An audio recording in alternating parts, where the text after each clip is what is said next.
예, 안녕하십니까. 혹시 시청자분들께 소개 부탁드립니다. 예, 저는 그 푸른한국닷컴 대표 전영준입니다. 예. 예, 지난번 이제 방송에서 아주 이게 조회수도 높았고, 참 많은 네. 분들께서 이렇게 참 날카로운 분석이다 이렇게 평가를 해주셨는데요. 예. 예, 그럼 오늘은 또 어떤 주제로 좀 이제 말씀해 주실 건가요? 제가 이제 그 이번 총선 예상 결과에 대해서 네, 그동안 제가 세 가지 측면에서 자료를 준비했었습니다. 네, 저번에는 이제 정당별 예비 후보자 등록자 수를 가지고 예, 일당 여부를 알 수 있다고 제가 말씀을 드렸고요. 네, 오늘은 제가 90일 전 정당별 지지도 여론조사를 비교해가지고 예, 어느 당이 일당이 될 수 있는지를 제가 한번 그 분석을 해 보았습니다. 예, 제가 그동안 이제 자료를 이렇게 좀 검토를 해왔는데요. 네, 아, ARS로 하는 리얼미터 여론조사랑 네, 면접으로 하는 한국갤럽 그 여론조사 두 가지를 가지고 한번 비교를 한번 해보겠습니다. 예, 리얼미터 21대 리얼미터 여론조사에서 90일 전에 네, 2020년 1월 9일 날 발표된 거에 비하면 국민의힘이 31.2, 네, 바른정당 4.3, 기타 보수당이 3.4, 더불어민주당이 41.1, 정의당이 5.5%였습니다. 예, 근데 이제 요번에 22대 총선을 앞두고 그 지난 1월 8일 날 발표된 여론조사를 보면은 네, 국민의힘이 36.6, 그다음에 더불어민주당이 44.5, 정의당이 2.0, 진보당이 2.2 이렇게 나왔습니다. 예. 여기 도표를 지금 네, 지금 틀어놨습니다. 예, 보여드리고 있죠. 예. 이게 보시면 이게 좀 느낌이 오지 않겠습니까? 예, 국민의힘이 지금 지난번보다 5.4%가 높죠. 네, 그리고 더불어민주당은 조금 높지만 지금 진보 세력이 좀 분열되는 느낌이 있다고 이렇게 판단할 수 있지 않겠습니까? 지난번에는 네. 보수가 분열돼 있고 진보가 뭉쳤다면 이제는 반대가 됐네요. 그렇죠. 반대로 그 흐름이 그렇게 가고 있다는 거죠. 예, 네. 그리고 이제 또 갤럽 조사를 보면은 네. 2020년 1월 10일 날 조사를 보면은 이제 국민의힘이 20%입니다. 엄청 낮게 나왔구나. 예, 바른정당이 3%, 새보수계가 3%, 뭐 기타 보수 해가지고 보수가 다 합쳐도 26.7%밖에 안 됐어요. 네, 더불어민주당은 40%, 정의당은 6% 이렇게 나왔는데 네, 요번에 이제 얼마 전에 발표된 지난 1월 22일 날 발표된 조사를 보면은 국민의힘이 36%입니다. 네, 더불어민주당이 34%, 정의당이 3%. 토탈 합해서 거의 지금 범보수, 범진보가 박빙 상태입니다. 예, 이런 상황을 이렇게 봤을 때 추세라는 것을 봤을 때 예. 지금 국민의힘이 민주당보다 좀 유리하다 이렇게 판단할 수가 있습니다. 예. 어째서 예, 예. 그 도표를 보셔도 뭐 비전문가라도 도표를 보시면 이렇게 느낌이 오지 않겠습니까? 근데 지난번 총선 이 앞두고서 2020년 그 갤럽 네. 여론조사가 이렇게까지 이렇게 현저하게 낮게 나왔었나요? 그러면 되게 낮게 나왔어요. 근데 원래 이제 면접으로 하는 여론조사는 예, 무당층이 좀 많아요. 네, 네, 무당층이 많은데 무당층의 한 70%가 나중에 이게 우리 보수 정당을 찍는다고 생각하시면 돼요.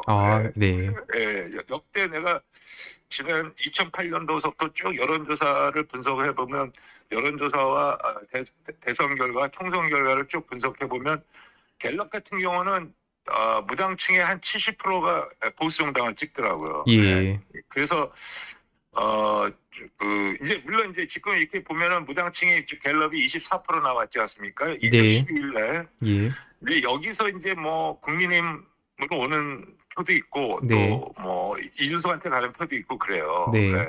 그래도 이렇게 대체적으로 봤을 때 정당 지지도랑 예상 득표율, 즉 지역 득표율을 비교해 보면 국민의힘이 한 42, 3% 나오지 않겠는가 이렇게 보는 거죠. 무당층이 24% 중에서 7대 3 정도로 해서 이제 그렇죠. 그 국민의힘과 민주당으로 이제 들어온다. 예.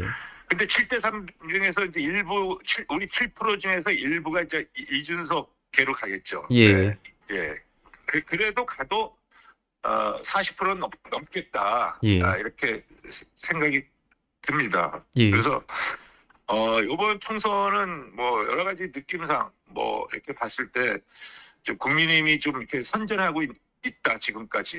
뭐 예. 언론에서는 뭐 국민의힘이 뭐 어쩌고 네. 패배한다, 참패한다, 대패한다. 뭐 심지어는 이준석 같은 경우는 얼마 전까지는 100석도 못 얻는다고 막 그러지 않습니까? 그런데 지금 그 이전 2020년 총선과 이런 여론조사를 이제 91년 여론조사를 비교해 보면은 지금 네. 이제 전화 면접의 경우에는 거의 뭐 16% 이상 이제 상승한 걸 보면은 그렇죠. 최소한의 그 지난번 네. 총선보다는 이 결과가 이제 좋게 예상될 수밖에 없는 거네요. 그렇죠.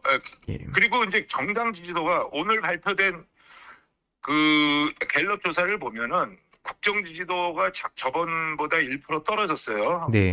근데 국민의힘 정당 지지도는 좀 떨어지지 않았어요. 똑같아요. 네. 예.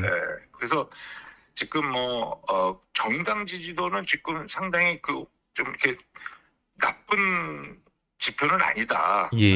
한국 갤럽에서 나오는 36%는 나쁜 지표가 아니다. 평상 면접 조사가 무당층이 많다고 봤을 때 예. 이 정도 36% 정도면은 상당히 좀 양호한 거다. 지난 우리 4년 전에 비교해서 봤을 때 16%가 넘지 않습니까? 예, 그렇네요. 그때도 보면 무당층이 비슷해요. 그때도 무당층이 25%였고 지금 24%입니다. 예. 그러니까 거의 이런 추세를 봤을 때 국민의힘이 좀 유리하다. 그래서 저는 이제 다음 주에는 제가 이제 그 20대 총선 결과를 가지고 이제 비교를 할 텐데요. 네. 그때가 왜 우리가 졌는지가 정확하게 나옵니다. 다음 주에 예. 제가 발표할 때. 그리고 정말 진짜 억울했다. 예. 이 정도로 할 정도로 이제 나오는데 그거를 그 다음 주에 제가 얘기하는 그런 분석 결과랑 비교해 보면 예. 이번 총선은 저는 단언컨대 국민의힘이 일당이 된다. 예. 제가 단언할 수 있고 다만 이제 의석수는 지금 예측할 수가 없어요. 네, 맞습니다. 무당층이 있다 보니까. 네.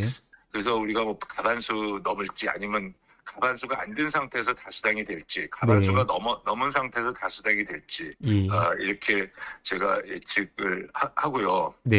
또 한 가지 이제 우리 시청자들이 궁금해할 게 이준석이가 과연 의석수를 얻을까 네. 이렇게 이제 생각들을 많이 할 거예요. 예, 그렇습니다. 근데 저는 이준석이가 지역에서 네. 한 석도 못 얻을 거라고 봐요.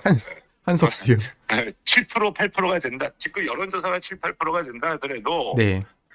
거기서 이제 보수로 다시 오는 표들이 한 2, 3%가 돼요. 예. 통상적으로. 네.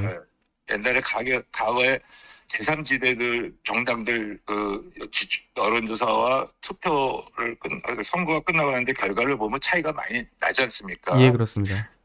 그런 결과를 봤을 때 이준석 신당은 그렇게 많이 생각보다 많이 얻을지 못할 것 같고 예. 또 의석도 한 석도 지역에서 못 얻을 거다. 그러니까 한 10% 15% 요 선에서 와가지고 왔다 갔다 하다가 이제 예를 들면 뭐 선거 자금 이렇게 회수하는 거 있지 않습니까? 10% 네. 하는 거, 15% 하는 예. 거. 거기에 이제 그게 이제 목표가 되는 건가요? 그게 되지 않겠는가 이렇게 예. 생각이 됩니다. 예. 이건 뭐 내 생각이 아니라 네. 지난 20년 동안 각종 선거를 비교해 보면 네. 결국은 그렇게 갈 수밖에 없다. 네. 그렇게 생각이 듭니다. 예. 그 내일 이제 아마 뭐 창당을 뭐 한다 하면서 이제 여론조사 이런 뭐 걸 들고 오는데 아마 한석도 얻지 못할 것이다. 네, 저는 예. 단언컨대 한석도 못 얻는다고 봐요. 그러면 대응을 할 때는 뭐 예. 우리 뭐 보통 사람 다 알죠. 선거는 지역이지 않습니까? 예, 그렇습니다. 선거는 지역인데 지역 기반이 없지 않습니까? 네. 대래 이낙연 신당은요. 이준석 신당보다 지지율이 낮게 나오지만 호남이라는 지역이 있기 때문에 예. 그리고 호남이 지금 상당히 간망으로 한 50%가 지금 간망세거든요. 네. 그렇게 봤을 때 이낙연 신당이 아무리 못 얻어도 지역에서 최소한 4-5석은 얻을 거란 말이에요. 네. 그리고 만약에 정말 이낙연이가 잘해가지고 뭐 민주당 이낙연 바람이 불면 네. 뭐 50석도 나올 수 있고 80석도 나올 수 있죠. 근데 제가 볼 때는 민주당이든 이낙연 신당이든 요번에 100석 넘기기가 좀 이렇게 그래요? 힘들지 않겠는가 이렇게 생각이 듭니다. 그 이유를 내가 다음 주에 말씀드리겠습니다. 이거 다음 주에 네, 좀 그러겠습니다. 비교를 해보면 예. 야, 정말 우리 지난 선거는 우리가 너무 진짜 미친 짓 해가지고 진 거고, 예. 민주당은 정말 운이 좋아서 이렇게 170석 가져갔구나 이렇게 네. 할 거예요. 근데 올해 선거는 절대로 그런 일은 발생되지 않습니다. 아. 단언컨대. 예.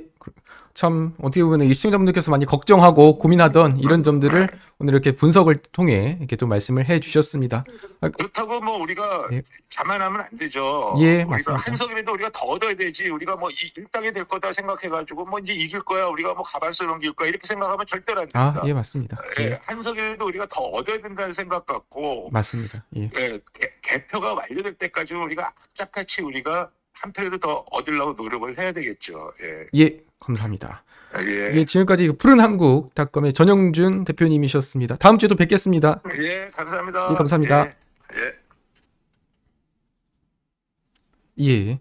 이제 지난번 이제 전화 인터뷰에서는 어떻게 보면은 이제 예비 출마자 이런 수를 비교해가지고 이런 이제 총선 출마에 대한 이제 결과를 이제 예측을 분석을 해주셨고요. 오늘은 총선 90일 전 여론조사를 이제 비교를 해보면서 우리가 지난번 총선 때는 정말로 이게 질 수밖에 없었던 이 당시 분위기.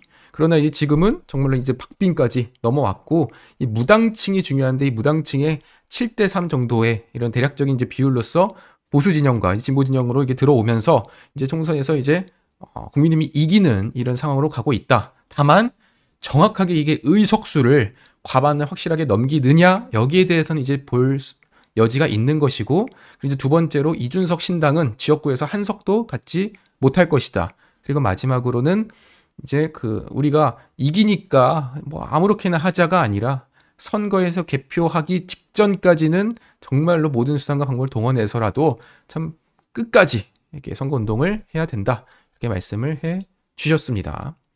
예, 이제 사실 제가 시청자분들께 이렇게 말씀드리는 이유는 이런 여론조사와 관련해서 민주당은 상당히 공을 많이 들이는데 우파 진영에서는 이런 여론조사를 어떻게 보면 이제 대략적으로 보고 넘기지 않습니까? 그런 점에서 우리가 이 여론조사도 좀 이렇게 분석적으로 전문적으로 공부를 하고 이렇게 다뤄서 또 대응을 할 필요가 있다. 이런 점에서 이렇게 좀 시간을 내서 말씀을 드립니다.